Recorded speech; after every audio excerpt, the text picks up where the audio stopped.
Welcome to the SmartTechCheck podcast, hosted by Mark Vina, your home for candid, insightful, and provocative conversations about the smart home automation, security, smartphones, PC and console gaming, and much more.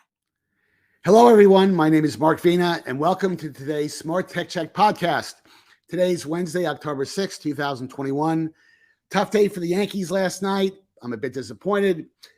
That's probably another podcast, but I will survive. Lots of interesting tech news to chat about today. So without any further ado, let's get into it. Big week for actually some really interesting news items. So let me bring up my usual podcast partners in crime, John Quain, who writes for technology on the New York Times and Tom's Guide periodicals, Stuart Walpin, who writes for Twice and Techlicious, and Rob Pecoraro, who writes for USA Today, Fast Company, and Wirecutter. Gentlemen, good afternoon and welcome to the podcast. How are each of you? I don't think John watched, but I did. I watched it, yes. I'm a bit of a Red Sox fan. Plus, it was nice to see our old Nats friend, Kyle Schwarber, hit one out in like the third inning. Decent time. I don't know if Boston's going to go much further than this, but fun game to watch from my perspective. Yeah. I can't even talk about it. You know, I was telling you before we began the recording is that, you know, when the Yankees lose, I just go into depression for 3 or 4 days, and you know I'll recover probably in December when Christmas rolls around. Lots of interesting things going on. Let me bring up our topics that I want to chat about, and right off the bat, you know, got to talk about this one. You know, Facebook has been in the news really for a couple of big reasons. They had a former product manager testify on the Hill. Of course, on Monday they had a big outage. You wonder if there was a conspiracy. And I'm not saying there was, because they've come up with all types of technical explanations. But want to get your reaction to the first of all the testimony piece of the former product manager Frances Haugen.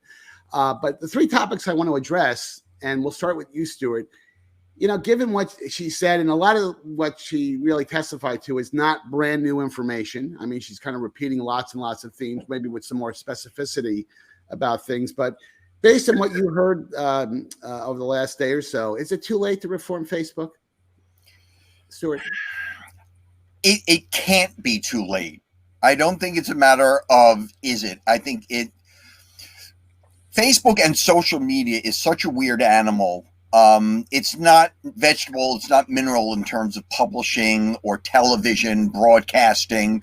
It's such a weird hybrid of user created content, third party content. And the thing that makes it the weirdest of all of the media types that the US Constitution is meant to deal with are these algorithms. And I think she pointed out, and a lot of other people have pointed out, that it's the algorithms that I think are the major problem. If you allow people to spew, you can control it. But once you set up this automated system that favors certain content that is going to be at its heart divisive, then you've killed any sense of control over it. It's sort of like any sci-fi movie where something sentient like Skynet suddenly takes over. And I think that's a situation that we're approaching here. It's not that Facebook's AI or any social media's AI or algorithms is sentient necessarily, but it's doing what it's designed to do, which is to optimize engagement to increase profit. And what a shock. That's what they all want to do. John, your reaction? Well, I think, you know, they've pretty much had a free ride, right? And I don't think there's any question that they're a media company. I don't think that's, you know, at media companies, at magazines and the newspapers, you use third-party content too. There's nothing special about it. There's nothing unusual about it. So they should be under exactly the same regulations. And that would stop if they got fined every time some of this material got out there. They would very lickety-split figure out a way to take it. When's the last time the U.S. government fined any publisher for publishing anything? I believe the answer would be never, because the Constitution, the First Amendment, says you cannot do that. I've been at radio stations, Rob, that have been fined many times. FCC obscenity rules are different. Those are the public airwaves. But there was an equal carrier before Reagan too and stuff. So there's fairness doctrine. You can do whatever. this idea that there's this idea that some private company has to publish whatever stuff they want for free speech just isn't a valid argument. They prevent stuff all the time. They literally have hundreds and hundreds of people sitting there looking at images all the time at Facebook. So they do block a lot of material. They should get some credit for that. There's a lot of violent, really stuff that would give you post-traumatic stress if you saw it, that people are filtering out all the time. That is happening. So you are censoring things, or if you want to call it censoring, all the time, constantly. And there's no question about, it's mostly the Instagram issue. It's not so much Facebook, because Facebook is for old folks like us, right? Instagram, though, clearly has a lot of this stuff online, and that feeds. I mean, it's all about being divisive and picking on people and just making people feel awful. And any parent knows that. So you're right. It's not new news, but yeah, you can apply these laws in any way, shape, or form you want. There's no special protection for these people, as far as I can tell. And quite frankly, it goes beyond Section 230. Section 230 is like traffic laws set in 1900. I mean, Section 230 was written before there was any such thing as social media. It was written, I think, 7 years before even Friendster appeared. So it's not a matter of, let's cancel Section 230. I think I agree with John that Facebook and all these social media sites have to decide whether, like I said, they're vegetable or mineral. Are they publications, or are they simply the bulletin board in a supermarket writ large? And it's up to the government to figure out exactly how to classify these people, and for these backward, legislators on the Hill to have a very deep understanding, or a deep enough understanding to understand the consequences of any regulations that they put out. And given how long it takes legislation to get passed around here, it's going to be years before any of this happens. So I'm not quite sure what the answer is. Well, I mean, and we've talked about this before. I mean, what I struggle with is, to John's point, Facebook has tried to suppress, what they consider hate content or content that's objectionable. But, and again, not to be Thomas Jefferson or James Monroe, but because I'm not one of the founding fathers. But the issue is that who defines what hate speech is, or hate content is? It's beauty is in the eye of the beholder. And there have been examples of Facebook suppressing content that turned out to be accurate. I mean, I won't get into a protracted discussion about that, but they have been wrong on many occasions. And so I struggle with that. But the question I want to get Rob's reaction, and then we'll go back to the Section 230 topic. Do Frances Haugen's revelation surprise you in any way? I mean, in terms of, did she say anything to you, anything that, wow, I'm surprised that Facebook is focused on the almighty dollar? Not really, no, because on the one hand, her basic message that this company, that they are engagement über alles, which is true. If you've been on Facebook for more than like 2 hours, you can see that they're always trying to push a button to get you to do one thing or another. I remember a year ago, they were trying some creepy thing where it was literally in the middle of a comment thread between my mom and my brother. There was some Facebook suggestion, try this group. Like, Facebook, butt out, get out of here. And so that part was not news. She had more receipts, but they had also been published at length in the Wall Street Journal for the preceding weeks. I think it was interesting she mentioned that Facebook's automated content moderation is so far behind, it will plow into other markets overseas where it doesn't have support for the languages. So I hope that isn't my phone ringing, but whatever. No, it's technology. There's a Mr. Softy truck somewhere. That's what it sounds like. Yeah. So much of this conversation is Facebook warps the entire space-time continuum in this part of tech policy, because it has a membership of more than 2 billion people, larger than any religion, bigger than any country. And it's really difficult to write a law that would apply to that and to any company that might compete with it, much less any smaller firm. And you get into basic obstacles of how we have set out the laws in the US. We mentioned, should they be able to get away with publishing anything? The converse of that is, should the government force them to publish anything? And the answer's got to be no if the First Amendment has any meaning. You can't make somebody use their own resources to carry somebody else's speech. That's not how this works. I think a lot of there are things Facebook could do to help its cause, to help its users, to help the discourse. A while ago, Jack Dorsey, Twitter's CEO, he said before Congress, we're going to give people the ability to put in filters of their choice. So the timeline is shaped by principles according to what they like. I mean, which is already how Facebook works. We talk about filter bubbles. Mm-hmm. Make that more explicit. Publish more research. If you have damaging stuff, put it out there. Don't try to front run the journal by dropping two studies right as they're publishing the results of 4 others. Their PR strategy is so oafish and clumsy and stupid. You know, this is like the opposite of the Tylenol's response to poison medications, which is now saying they teach in business schools as this is crisis communications done wrong. Facebook, they need professional help. We all do, but they really are just not helping right now. I think there's a key legislative issue that I think is at the heart of all of this, or will be at the heart of all of this. And I think that is whether or not algorithms is considered speech or not. Because while the government can't say to Facebook, you can't let people say this, you can't let people say that, can the government say no algorithms? And will the social media company say algorithms is free speech? I don't know the answer to that. I would not think that an equation is free speech. But again, I think this is something that the Supreme Court is going to ultimately have to deal with to determine whether or not algorithms is considered speech. But in the end, what difference does it make? You could have Facebook. Some of Facebook's more troublesome decisions have come about from people overriding the algorithms by saying that, this technically is a strike against the rules for coordinated and authentic behavior, but it's Ben Shapiro in the Daily Wire, so we'll just let that slide. Some of it is Facebook is just too big for its own good. Although at the same time, I think if they had never bought Instagram, which at least have competition, I don't know that an independent Insta wouldn't also be doing all this growth hacking stuff to foster engagement, to get people to spend more time clicking on pictures. They might do more of it to try to compete with Facebook.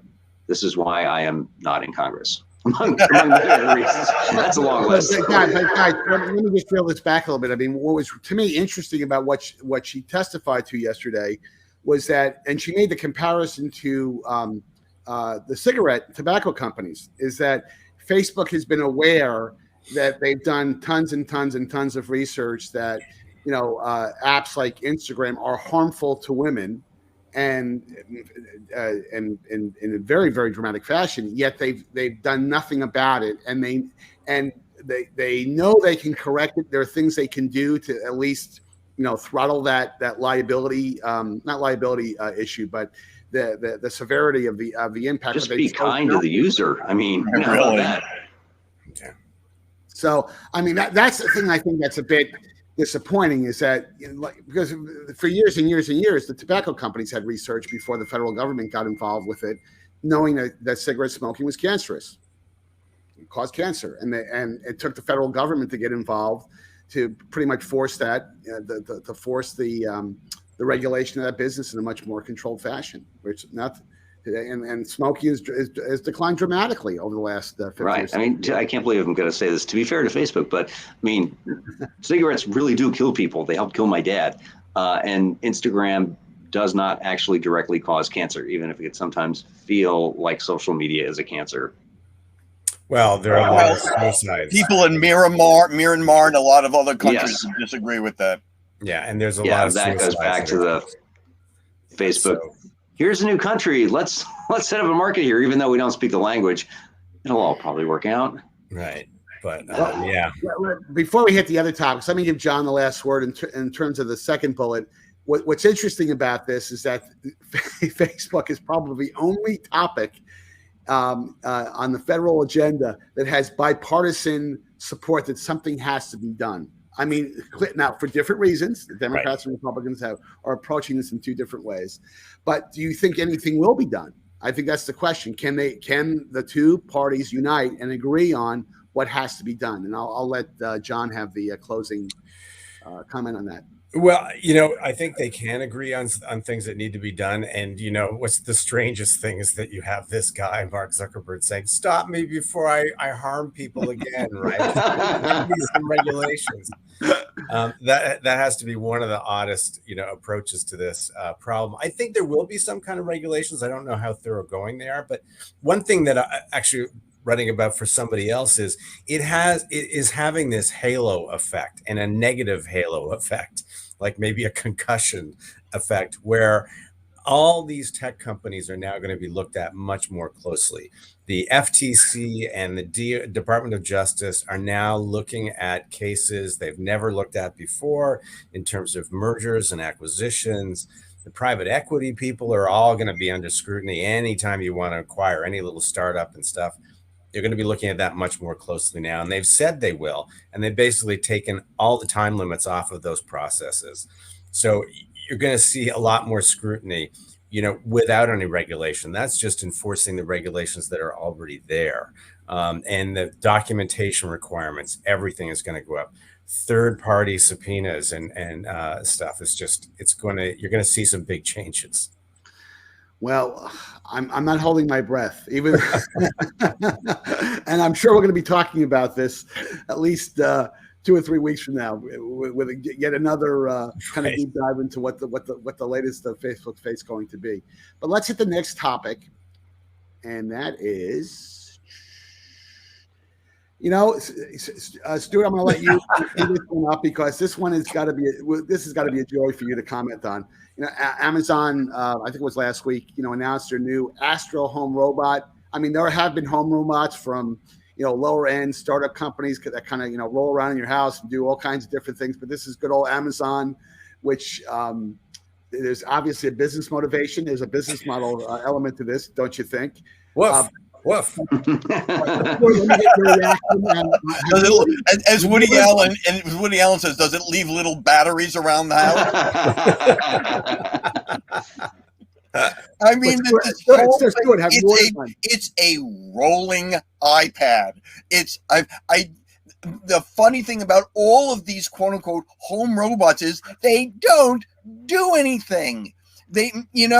All they're doing is saving you from going up to an item or taking it out of your pocket. It rolls to you. Quite frankly, I don't remember the name of the drone security camera that they're about to sell. That to me it has a lot more functionality than Astro does. It's got a periscope so we can see above 3 feet high. I just don't understand to pay $1,000 for a rolling iPad. All I kept doing was flashing back to the first Isaac Asimov iRobot stories, which was Robbie.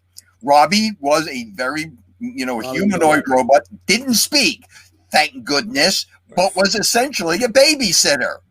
And that at least was of some use. It entertained the child.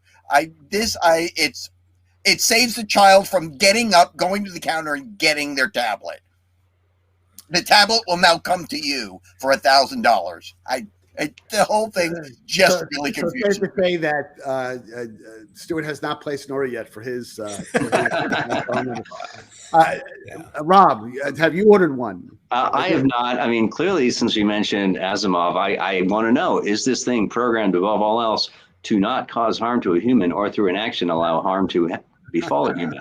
Because if you're not complying with that, then I'm out. Not if there's Instagram on it. If there's Instagram on it, forget it.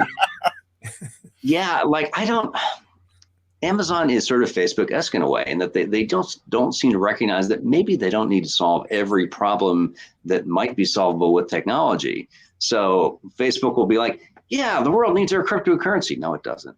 And Amazon is deciding, yeah, we all want a room full of Amazon robots. The Echo we have in our kitchen seems quite enough to me, but I guess I'm just a simple man at heart.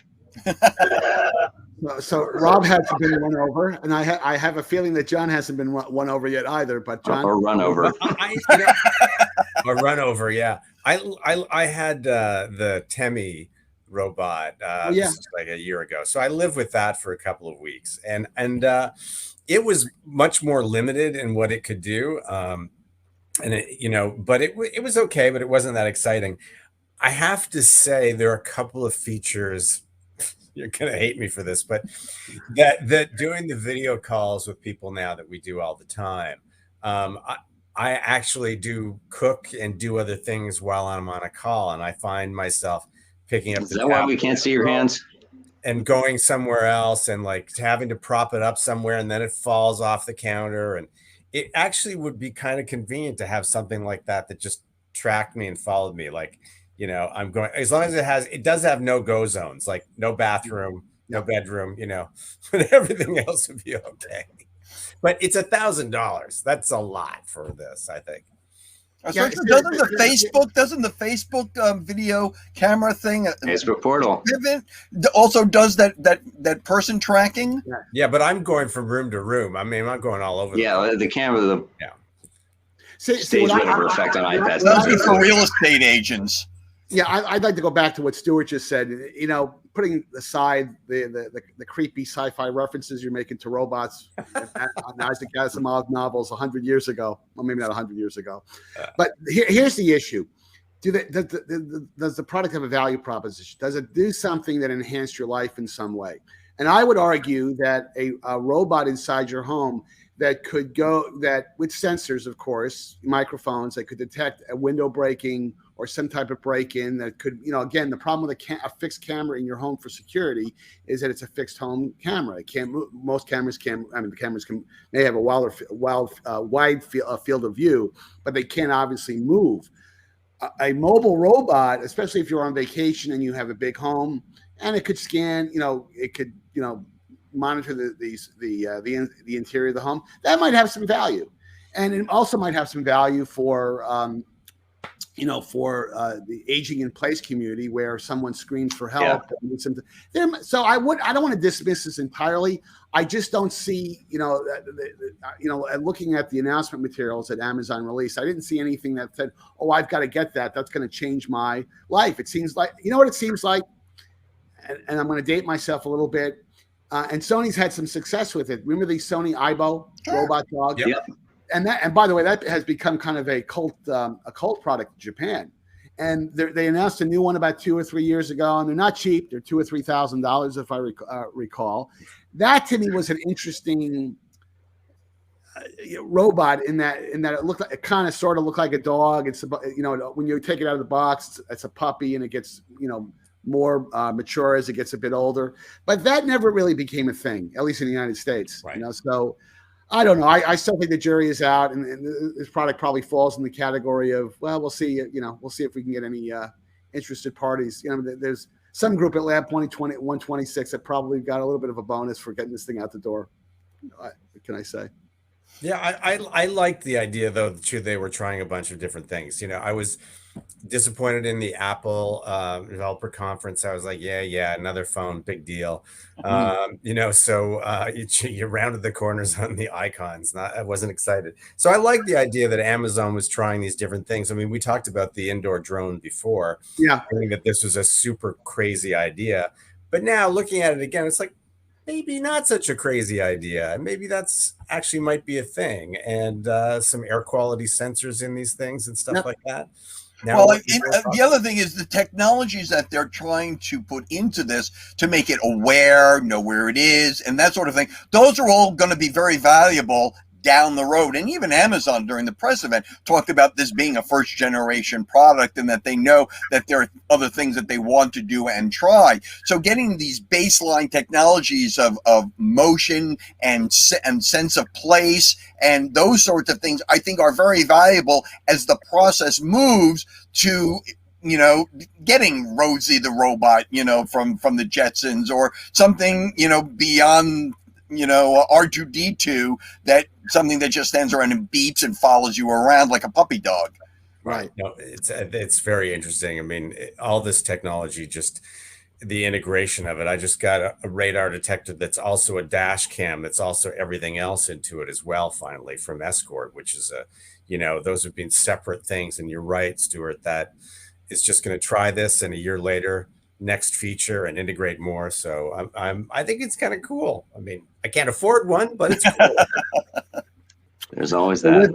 Well, with that, let me hit the next topic here, and this is a topic I really just want to confine to Rob and to John. I don't actually know. And and Stuart, you might have a 15-second point of view on this, but the Theranos trial is only interesting to me in that does it reveal something about Silicon Valley that's bigger than the trial itself. I mean, there's a lot of not goofiness. That would be polite for me the way to phrase that, but there's certainly a lot of things coming out of this trial that is disturbing at an executive management, senior management level, and they were obviously misleading the public. I think that's pretty clear. But I guess the question I have, I'll start with Stuart, but then I want to pivot very quickly to Rob and John. Does it tell us anything about Silicon Valley, or is this, hey, this is about capitalism? Got to make a buck. We'll do anything it takes to make a buck.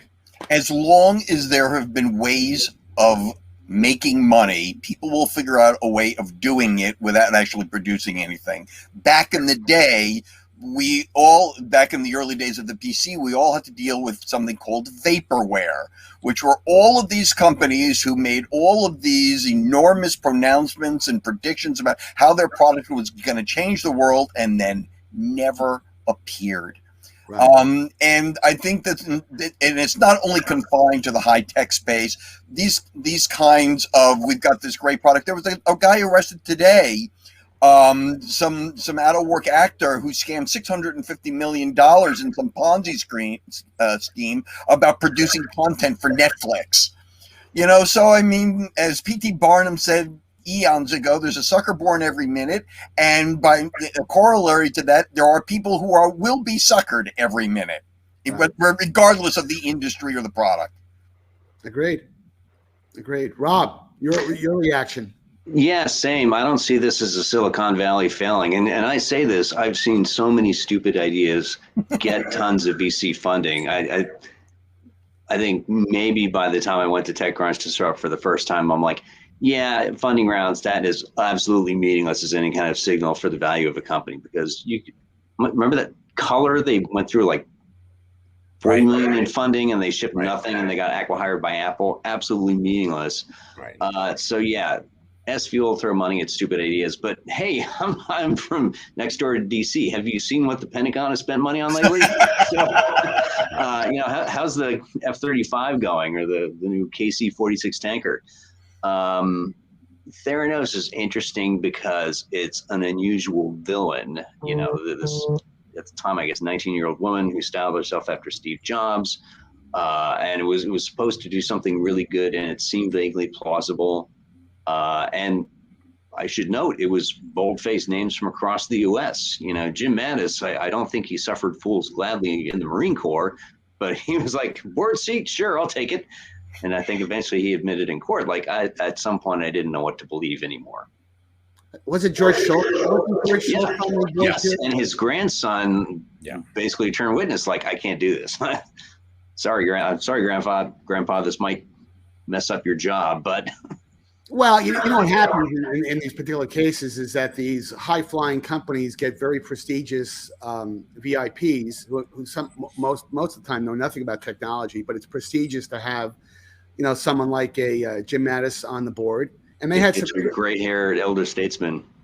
Yep, so John, because since you're the one who this has been one of your big topics, and I know you're not an executive for YouTube, so please don't. Right. Please don't fake that, because we're on a podcast. Right. I mean, this is different for me, but it's, let's break everything and not ask permission, ask for forgiveness, and all these ideas out of Silicon Valley. But this is now kind of the real world. What's different about this is that people's lives actually were directly affected by this. These people were doing cancer tests. They gave people false cancer test results. Right. So the public, they did almost a million test results that they gave out to the public that were basically bogus. And that, people live and die on that. If you didn't get treatment because you got a negative result, then you're not going to make it. So this is sort of part of Silicon Valley's growing up. It's fine when it's, Facebook, we're talking about it like it's serious, but we could all do without Facebook. not a problem, right? Anybody could do it without Facebook. But this kind of technology is actually essential to people's lives. And so just playing this game of I throw, the VC will throw 10 million here, 10 million there. And if I get 1 out of 10, that's all I need. So I don't actually need to know how anything works. This is actually much more important. And then it's all the bioethical issues too. Like, how did they get around the idea that they weren't being monitored? Why wasn't there more oversight over this? And they were, Right. there's a couple of loopholes in the laws about laboratory equipment. And so you can test laboratory equipment without actually anybody providing any oversight for quite a while, which they did for almost forever, right? Because if anybody looked at it, if anybody asked any questions that knew anything about the technology, they realized it couldn't possibly work. So that's what was so sort of frustrating about that. All those big names, they get duped all the time. They don't know anything about real estate. They don't know anything about blood samples and diagnostic tests and cellular assays and stuff like that.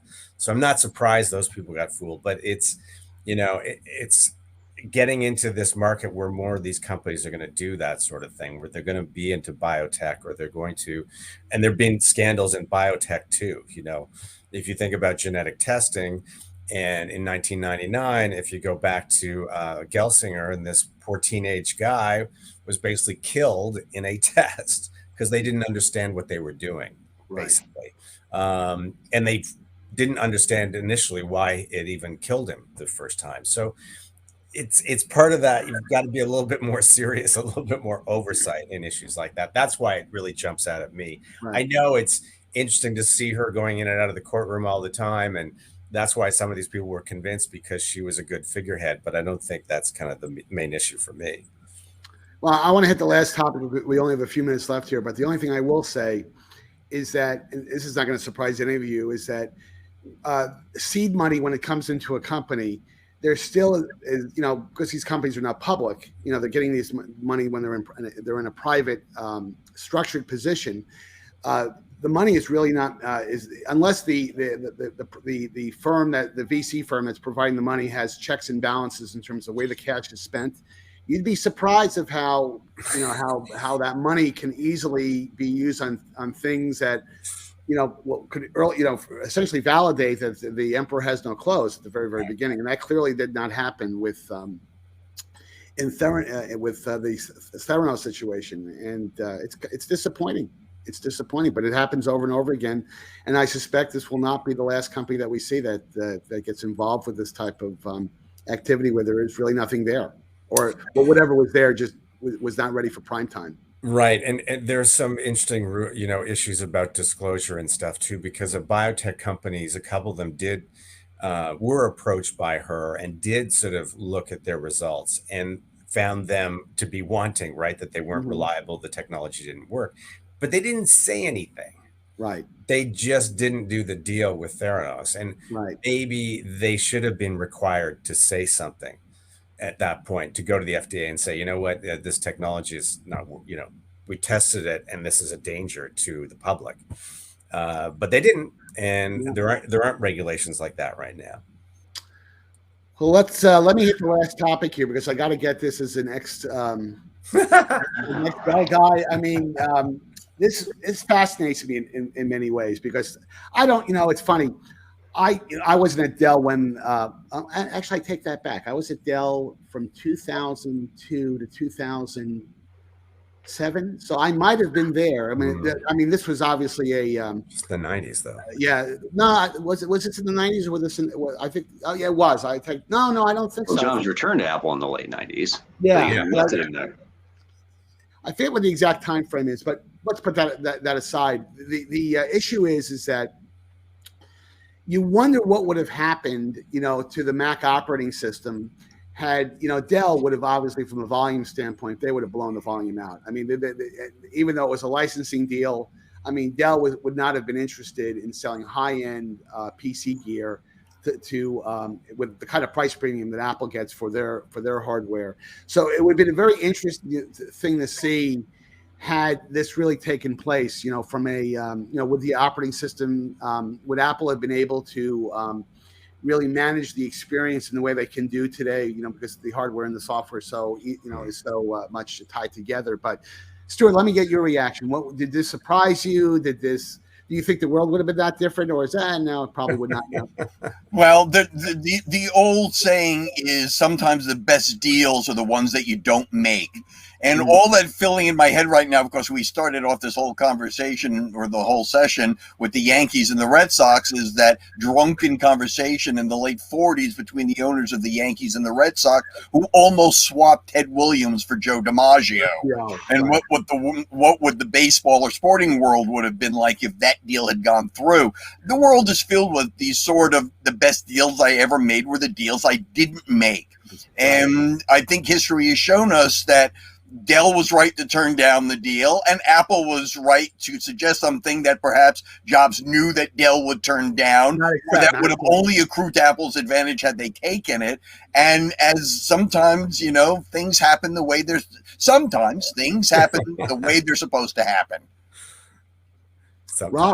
Rob, your so reaction. yeah, I should note here, I actually owned a Mac clone. I bought a power computing desktop. Remember them? Yeah. I had one also. Yeah. I wish I'd thought to dig around my office closet to see if I have any stickers or anything, or a manual for the sucker. It was a good machine, and it was an interesting experiment, especially at a time when Apple, they couldn't manage to ship products on time. They had huge problems with the basic logistics of being a computer vendor. Right. But of course, power computing itself was not going to sell Macs by the container shipload the way a Dell would. So yeah, and of course nowadays, when you hear the word Dell, you don't think dull beige desktop. You think that XPS 12 laptop is a really sharply designed computer. Their reputation has changed dramatically. As the next Dell employee, they make some really good looking stuff. Yeah. So. Yeah, I'm not surprised that didn't happen because, that's two big egos right there between Steve Jobs and Michael Dell. I sort of look forward to finding out more about these coulda, woulda, shoulda things that never actually happened, because I'm sure there's a bunch of stories like this waiting to be told in corners of one company's archive or another. Had the Yankees made that trade, Ted Williams would have hit 900 home runs at Yankee Stadium. Right. John, let me let you wrap this up, and then we'll close up the podcast. Sure. Well, those guys almost said everything about this too. It was an interesting time. I mean, this was another one of those, almost bankrupt searching, casting about for money and what were they going to do? So there were a lot of different ideas out there. And, I think it's Microsoft that ended up, ponying up $150 million or something. Yes. Part of that deal was to, support the browser war that was going on at the time. So there were a lot of strange ideas these guys were trying just to try to get the company through it. And no one could foresee that, a few years down the road, there'd be this iPhone thing, and who cares about those computers anymore?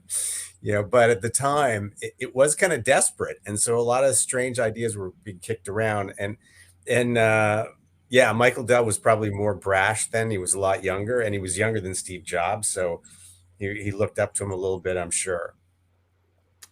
Well, again, you never know how history might have changed, and who knows, how the world would have evolved. But Dell's still a very formidable company in the computing space. And obviously, I don't have to say anything about Apple because we know they've had a little bit of success.